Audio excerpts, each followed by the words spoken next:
My ancestors in 6th and 7th generation were Khans of Irəvan.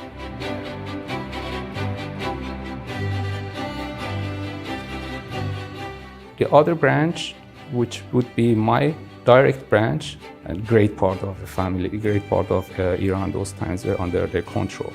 My ancestors were talking also in Azerbaijani language, Azerbaijani Turkish language. And just to say that they were, for example, Persians, it's a misconception, I think. And I do my best to reveal the already hidden facts. Invite Armenians from all around the world, from Iran and from Turkey and from Middle East generally, and settle them there to change this composition of inhabitants. من çox şadam ki Azərbaycandayam, özümü vətənimdə hiss edirəm.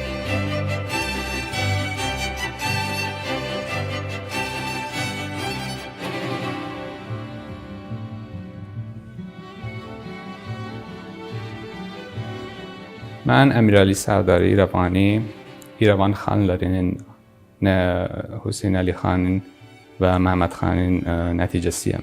I was born in Tehran and I came to Germany 20 years ago. By profession, I'm an engineer in automotive industry. I married my wife about 26 years ago. We left Iran to Germany about 20 years ago.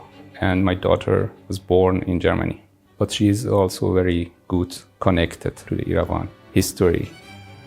My ancestors in 6th and 7th generation were Khans of Irəvan. They have lived there, they have ruled there from 1755 to 1805. There were some confrontations. They surrounded the fortress of Irəvan to Qajars, and after them, the last rulers of Irəvan were appointed by Qajar court till the Russian occupation in 1827. In this time, my ancestors were living in Iran and contributing together with Qajar court in many confrontations to enemies of those times against Russians and so on. So in this time, they were living in Tehran on the other side of the Aras, also in Baku city, because they were related to the Baku Khanates, Pasha Khan Makinsky, Paul Makinsky. A branch of this family stayed in Irəvan till about the First World War. I have documents from Abdullah Khan, who was a son, I would say the elder son of my great-grandfather, Muhammad Hasan Khan Irəvani, who was living in Irəvan till about 1913, 1915. There are some documents there. After Abdullah Khan Irəvani, I couldn't find anybody else from this branch. Title of Sərdar İrəvani, Sardars was a title of Khans those times. I think the first time when we have a reference to this title is by Chardin, the French traveler who was in Safavid time there, and he wrote that the Khans of Irəvan are called Sardars. And after leaving Irəvan, a branch of this family who were my ancestors, the branch of my ancestors, they have chosen this title as a family name, as a surname. And I'm really proud of that because many other branches have changed their names, for example in Turkey or all abroad. The Khans of Irəvan from my branch have left Khanates earlier. As I said before, between 1805 and 1827, the last Khans of Irəvan were appointed by Qajar court. But because of close relationship of the Khans of Irəvan from my branch, my family branch, because the close relationship to Qajar court, they were very powerful on the other side of the Aras, and because of that, they were involved in many wars, many battles together with Abbas Mirza.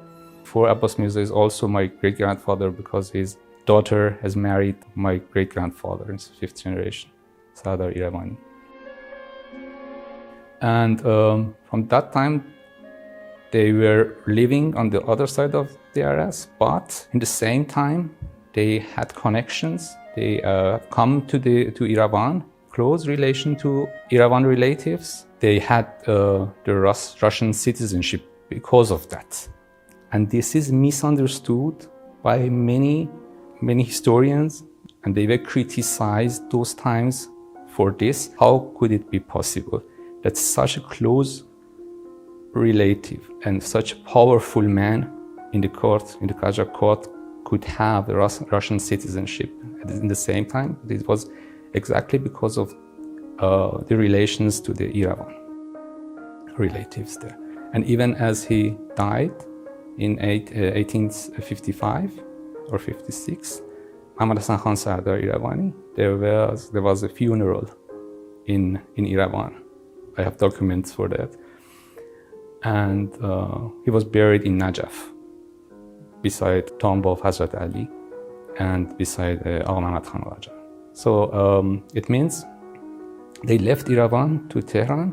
So the other branch, which would be my direct branch, they were governors of different parts of Iran, for example, Kashan, Kerman, Sistan, Baluchistan, and great part of the family, great part of Iran those times were under their control. And even Haji Mirza Aghasi Sadr Azam, who was the prime minister of Muhammad Shah, he was also from Irəvan, and he was also connected to my great-grandfather. Major part of Irəvan inhabitants were Azerbaijani Turks. My ancestors were talking also in Azerbaijani language, Azerbaijani Turkish language. And just to say that they were, for example, Persians, it's a misconception, I think. A very, very biased distortion. After Russian occupation, there was a great intention to invite Armenians from all around the world, from Iran and from Turkey and from Middle East generally, and settle them there to change this composition of inhabitants. This monoethnic policy, it was just an idea of powers to establish a, I would say, center, a base for themselves there. They encouraged, in this case, Russians directly, they encouraged Armenians to come and live there. At the same time, they expelled the indigenous Azerbaijani people to the neighboring lands. I think my responsibility is be the voice of oppressed and exiled people, expelled people from the homeland in Irəvan. So here in Baku and the neighboring cities, I know there's a huge community of Irəvan immigrants, and between them, I feel like home. There are also other Iravanis who are living in other parts of the world, even in Iran, and maybe they don't know the facts. But I'm really engaged, I'm really involved in this matter, and I do my best to reveal the already hidden facts. In 2019, I got informed that the exhibition of xanlarının İrəvan will take place in Baku. One of my friends contacted me a couple of years before that, who was that time in Tbilisi, in the basement of Tiflis Museum.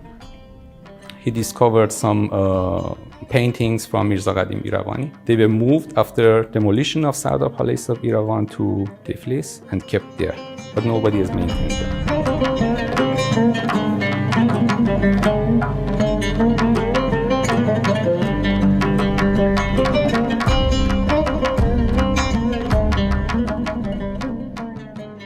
And in Shaki, I visited the Shaki Khan Palace, which is from the architectural point of view very similar to Palace of Sardar of Irəvan.